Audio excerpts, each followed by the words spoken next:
All right, folks, back on the Bossman show with Coach Mike Rhoades, VCU Rams out of 18. Coach, how you doing? What's going on in Richmond today, man? I'm doing great, man. Doing great. Our guys are here this summer, so trying to get better. Spend a lot of time with them. So this is a great time of year to be a basketball coach. Try to help your guys get better here in the off season. Now, Coach, for you, man, it's going to your 6th year at VCU, man. Yeah. After leaving Rice, man, can you believe it's already been 6 years up there in Richmond, man?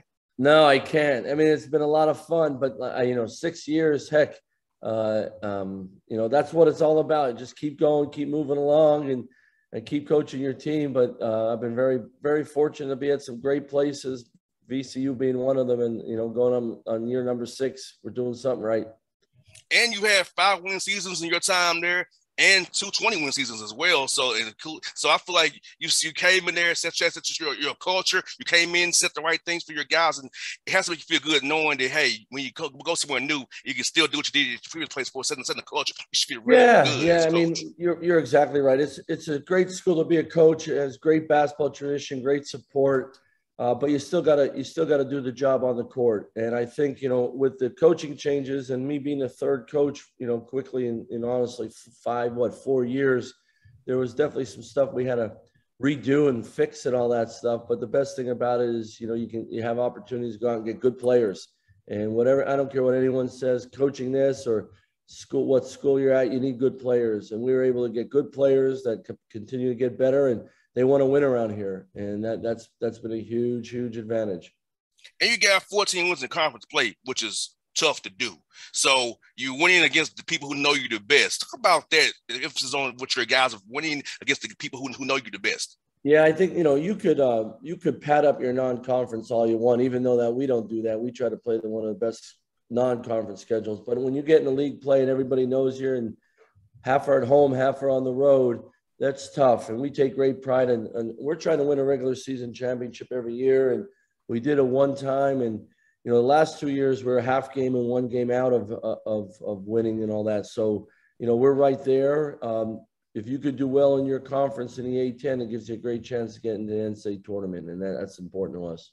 And talk about this, Coach. Winning those close clutch games, because I feel like young men, you can't really practice that in practice, but about the pressure of winning close games. Talk about how your guys really excelled in winning those close, tight games, getting those key stops at the right time, getting a key shot, getting a key loose ball. Talk about that for your guys. I feel like you guys did a great job at last year of winning those tight games that you got into.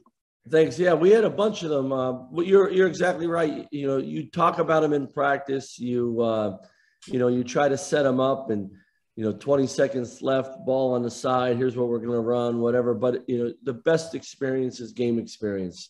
And going through them, you keep putting that experience in your back pocket and you build it up. And, for the last 2 years, really, we've had a lot of close games, and a lot of them we've come on the winning side of it because, number one, our defense, I think defense travels, defense shows up at the last minute of the game. So our emphasis on defense all the time has helped us win a lot of close games, but then also having good players and putting them in places and positions and spacing to go make plays and win games. We all love that. As players, you dream of that, of work on your game so much so when that opportunity comes your way, you take advantage of it. And, you got to understand sometimes you're the hero and sometimes you're the zero, but you can't be afraid of being either one. You got to go make plays late in the game, and sometimes the ball's in your hands. Hey, this is why I work so hard. Let's go get this done. And as we see in the NBA Finals right now, Coach, with Golden State and Boston, that defense, how that defense travels, even with the Miami Heat, who be put Atlanta Hawks. Defense, like those teams trump the defenses on you when they can. They can score too. But the defense has been on that string together, been knowing assignments, knowing when to drop hard hedge, and knowing what to do, whether we're switching 1 through 4, 1 through 5. I mean, watch those guys defensively. For you being a coach, that's to make you feel so good. And then you want to show your team as well about how elite the defenses actually operate. Yeah, I mean, look, the best players in the world are in the NBA. And a lot of people say they're the best players because what they do offensively. But the best players in the world on championship teams are the ones that commit to the defensive end.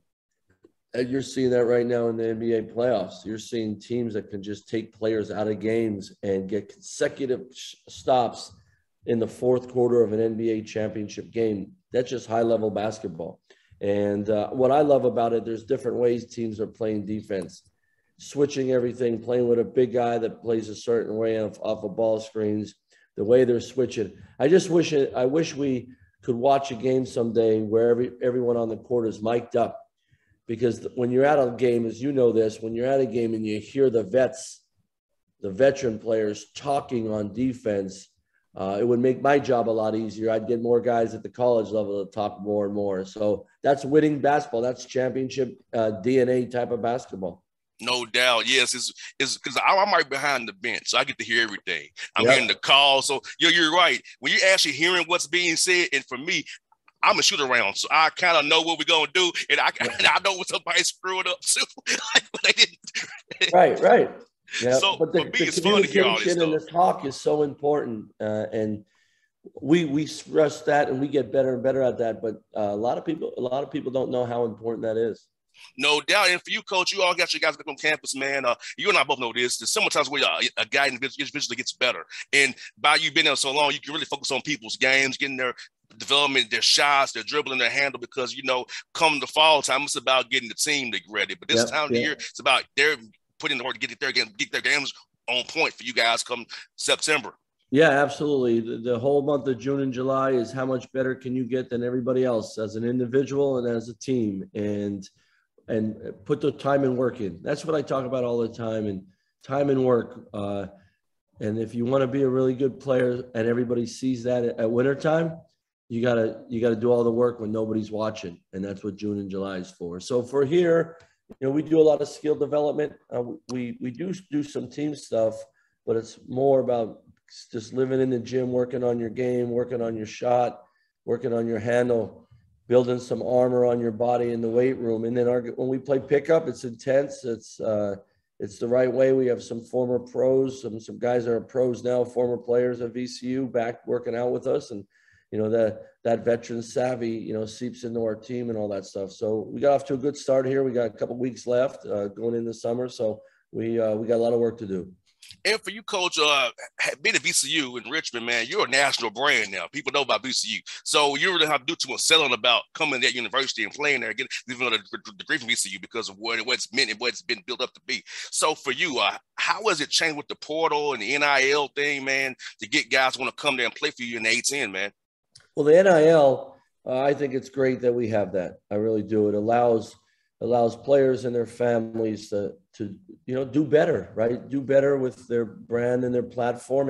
And we're going to help guys understand that, and we're going to help them understand the financial part of it. So they learn a lot while they're here. So when they go out, the next step after VCU is that we hope they go become pros, right? And no matter where they're at in the world, and know what to do with their money and how to save it and how to make a better life for those and those around them. So I'm all for that. And we have some things in place here at VCU to really, push that. We want to be competitive with the NIL because of our fan base, our alumni, our donors, and our just passionate fans around RVA. So that part of it, the transfer portal, this is what I tell everyone, man. It's here to stay. So just like you do with the game of basketball as a coach, you got to be able to change. You got to be able to know something here it's here to stay. You could fight it as a coach all you want and not use it. Now, we're not going to live in there and build our program just based on the transfer portal, but like we've done last year and a little bit this year, if it's there, we're gonna be ready to use it. We've had some really good players over the years from a long time, come to VCU and come here and transfer and have great careers. Now, they don't have to sit out anymore, so you'll be able to get guys play for you right away, and you might lose some, but you also can get some good ones. Kids want to play at VCU. Like you said, we have a national brand. We have a fun, exciting style of play. We have NBA scouts at our gym all the time, evaluating our guys, and we have a chance to try to win a championship every year. So, it could be a great destination for somebody out of the transfer portal. I got two more for you, Coach. One on by Atlanta recruiting here. In Atlanta, talk about the AAU programs here that's so well developed, and the culture here in high school as well. So we get guys from Atlanta, like they kind of almost polished for you to be able to play as a freshman, kind of like a plug and play kind of a guy because of how they played in the AAU and with the high school coaches as well. Yeah, no, without a doubt. As you know, I mean, we're down there all the time. We'll be down here in the next 2 weekends, and Number one, I think it's great AU programs and programs that have been around for a long time, as you know, that just have a great reputation of producing players that are ready to play in college. There's so many of them, and there's always a new one popping up that's always, quite impressive. So I think that part is awesome, and that's given guys great exposure and great opportunity to see the country playing AU basketball in the summer. The other part of it is high school basketball in Atlanta and the greater Atlanta area is just really, really good. I love going down there to see games. And I go down there, like my big thing, if I go to Atlanta, I just don't want to see one game. I tell the assistants, get me to 2 or 3 games, because you could do that. And I'm always getting back on the plane. We're getting back in the car saying, we didn't know about that kid, or we didn't know about that kid. There's so many good players down in that area. And it's been really good to us. And great thing for me is being down there is just meeting new coaches all the time, and a lot of young coaches. Everybody wants to go to Atlanta to be a basketball coach. So, you guys have a great reputation on what you're doing. And you're right, those guys are ready to play college basketball. Some of them in Atlanta only play 1 or 2 years of college basketball, and they're in the league. No doubt. And last one for you, Coach. When you come to town, man, what's your favorite spot to eat here, man? Oh, now you're putting me on the spot. Well, what's the seafood spot downtown? You're putting me on. I've been to the seafood spot 2 times in my last 2 trips. It's right downtown by the Marriott. I'll think of it here. There's a bunch of them down there. Yeah, but the one I was at, man, it was high level. The one thing I know is food, man. I know food. Well, I got something for you, Coach. Mary Mac, Sweet Soul Food, Papa Do's, Houston's, Raised on the River. Yeah, Papa Do's. I've been to Papa Do's and Raised on the River. I've been to those. So Taco Mac is the best sports bar ever. I've never ever seen in my life. There's a chain here in Georgia. So, Coach, when you come to town, man, I'm gonna shoot you a text. Let me know. I'll come meet you. I'll hook you up with the spots you love, man. That's the first thing I want is sweet tea, though. That's the best sweet tea in the world. Yes, sir. Hey, I got you, buddy. I got you, Coach. Hey, I'm a foodie. I am a sports guy, but also a foodie as well on the low.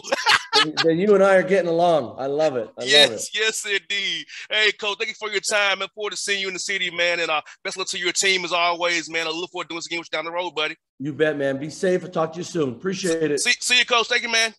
You got it. All right.